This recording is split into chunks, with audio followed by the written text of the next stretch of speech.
How's it going, guys? My name is Zach with the Movie Castle, and today we're continuing my Halloween series, and we're going to be talking about Terrifier. I've been wanting to get to this one for a bit.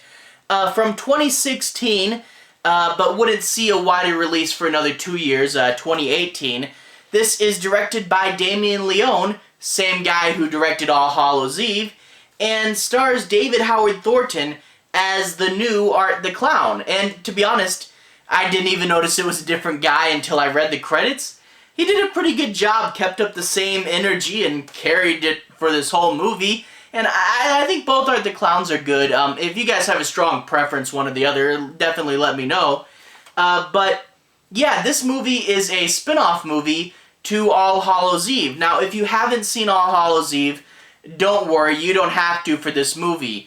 Art the Clown kills people in that movie, he kills people in this movie, but there's no major narrative connection. None of the other characters really appear. Art the Clown doesn't have a big origin story or anything. It's just, he was there and now he's here. So they're both very standalone. You can watch either one, any order. But if you haven't seen All Hallows Eve, I definitely recommend it. It's an anthology film. Art the Clown's in the host segments, but he also makes an appearance in each one of the stories. There's 3 of them. Same director, Damien Leone, and it's a really cool movie. If you haven't seen it, I'd recommend it, but you don't have to watch it to see this. But anyway, a lot of people didn't know it was a spinoff when they first saw this movie. It was one of those that really got passed around. I think it was at Netflix at one point. I don't know if it's still on there now. But a lot of people shared this because it was so gory and extreme, and people were like, oh, what's this, a clown slasher movie? Okay, oh, whoa, whoa, whoa. And it caught people off guard. I mean, I'm someone who's seen a ton of horror movies, and there were still a few moments in here I'm like, whew, that's pretty rough. But yeah, it went crazy. Like, so many people passed it around, and in an age where there's so many PG-13 horrors that shouldn't be, you know, you kind of need this to push all that out of your system, you know. This, Rob Zombie films, French extreme gore movies, you know, if you like that kind of stuff, you definitely check this out. It's pretty extreme, and what a lot of people mention is there's not too much of a plot in this movie, there's not too much of characters in this movie, but really that's not the point. It's almost like abstract art, where they're trying to build a whole movie based on this one idea of kills and gore, you know. Can we do a whole movie with just that? And the Terrifier team, well, they can. And it also kind of asks the question, you know, you watch a slasher movie, and the first half the killer's going to kill the prologue person, maybe 1 or 2 other people that no one will miss, but for the most part, the killer just kind of stalks them, while we get some, you know, character development and teens goofing off, and then it really heats up in the last act, that final 30 minutes, and I kind of feel like with this movie, is they kind of asked, hey, can we do a whole movie that's just the final act of a slasher movie? And boy, yeah, it's crazy. This is a clown movie, it's a 70s grindhouse throwback movie with some really good grime and, you know, grimy cinematography that really matches it, and it's gore-sploitation, it's crazy, it's over the top, and it starts and just doesn't stop. Now, if you're not a gore fan, and if you want movies with more of a plot, this movie may not be for you, but for the right audience that just wants to see crazy stuff for about an hour and a half, this is gonna be the right movie for you, let me say that. Let's go ahead and talk a bit about the plot. I'm not going to be doing any major spoilers, but I do want to say my piece on a few plot points and make sure you guys have a basic understanding as to what the movie's about. So we open up with the prologue segment. This girl is the sole survivor of an Art the Clown massacre, and her face is all messed up. Well, she says, I survived, it was so brutal I kind of wish I didn't. Well, that really sets the tone there. She also says, Art the Clown died, but his body disappeared from the morgue in classic slasher fashion there. And in turn, we are led to believe that the Art the Clown murders will go on once again, and that's where we cut to the main story. You get a couple of girls coming home drunk from a Halloween costume party. One of them's a scarecrow and the main girl is a skeleton. I really do like that they kept the Halloween element. You know, it's not super prevalent in the story, but it's really fun, and I love that it's still a Halloween movie. So that's cool. Also, would take place in a city, which is pretty rare, so city horror, that's cool. So, they're in a city, they're drunk, and they're walking to their car, and that's where they first see Art the Clown. He's there with his big trash bag, being kind of a weirdo, but he disappears.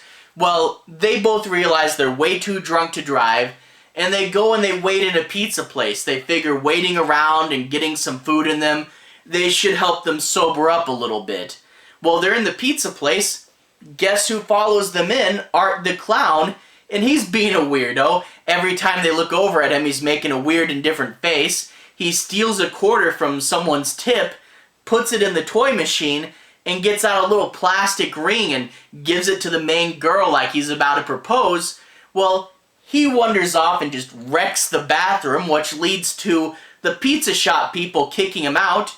And of course, this will lead to them getting killed later, because this is a slasher movie. Well, they kick Art out, the girls eventually leave, they go to their car and find all the tires have been popped. Now they're stranded. They call up the main girl's older sister, and she's more of the nerdy, studious type, why she's not partying on Halloween, and she agrees to come and pick them up and take them home. Well, while they're waiting, the main girl needs to go to the bathroom.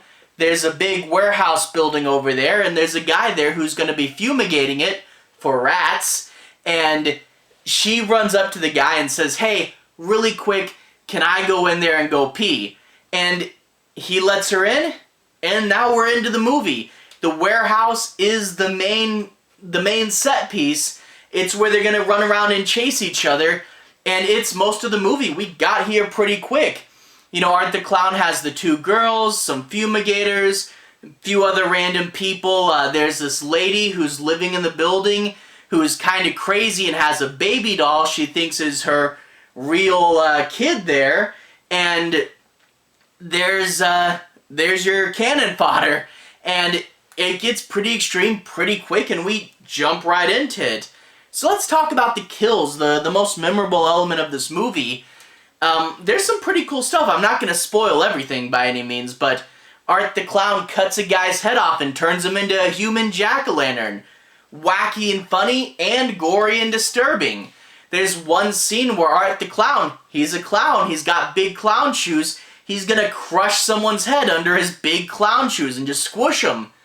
That's a great clown-themed kill that I don't know if I've seen before. And there's, you know, a few other moments. I'm not going to spoil the most famous ones, but the upside down kill, pretty extreme. There's one scene where, let's just say, Art's wearing a wig.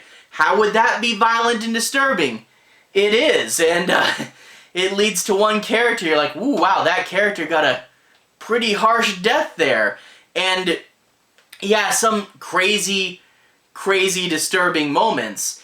And so it leads to all this stuff. There's one scene where Art the Clown's stabbing someone in the head. And I'm like, okay, that's kind of a standard kill. You see stabs in the head all the time. Sometimes they're even off camera in those PG-13 movies, whatever. But I'm like, okay, Art, you're going to stab a guy in the head. That's kind of standard. Well, Art the Clown stabs the guy in the head, and the guy doesn't die right away. Which I do like in this movie is the hero characters, the people and Art the Clown, both will stab and attack at each other, and neither will die right away. You know, the people will still crawl around until they're absolutely dead. I like that. So Art the Clown stabbed this guy in the head. He's still kicking, so Art the Clown takes out another knife and starts to cut his head off. That is where you take a kill from standard to just messed up, you know, and this is a really messed up movie, you know. It's crazy, but also Art the Clown. You really gotta go for this character. He's one of the best killer clowns. He's really big and over the top, but he is a clown. And that's one thing I do like, is sometimes the killers dress up like clowns, but they're just slasher characters, or they're like zombies, and the clown has nothing to do with anything.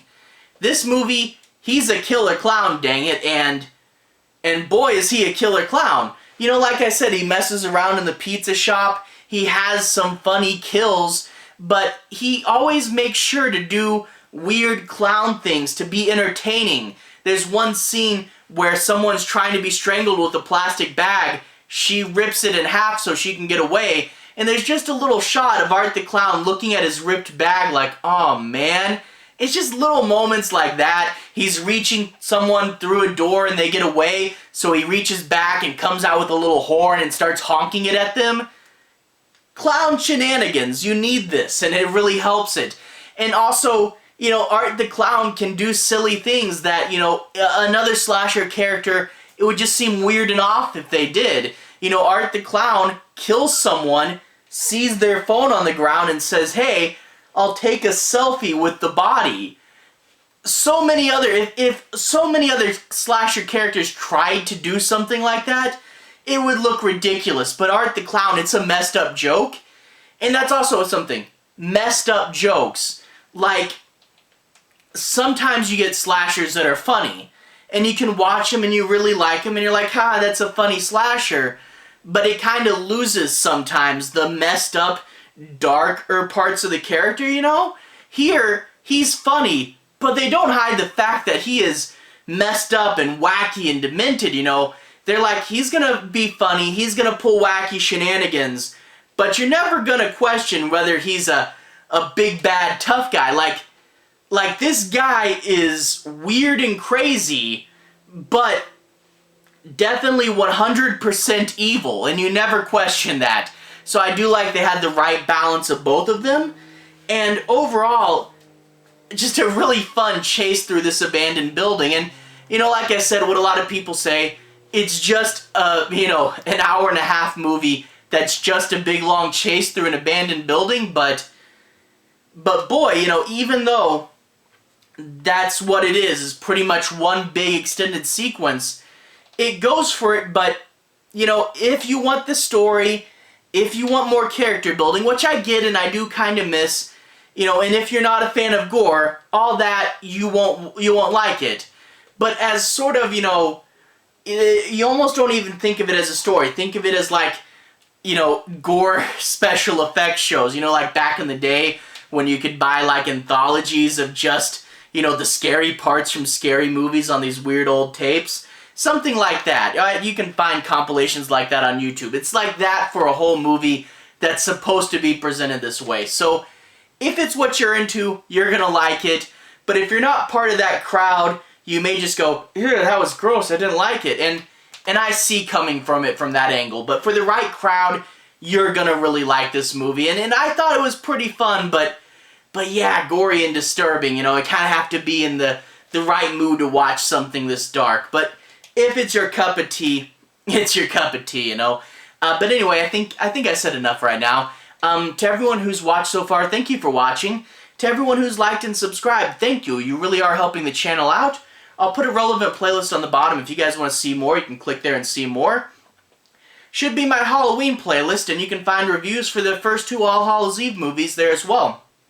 Anyway, have a good day. I'll see you guys again very, very soon. Relevant playlist on the bottom. Have a good day now.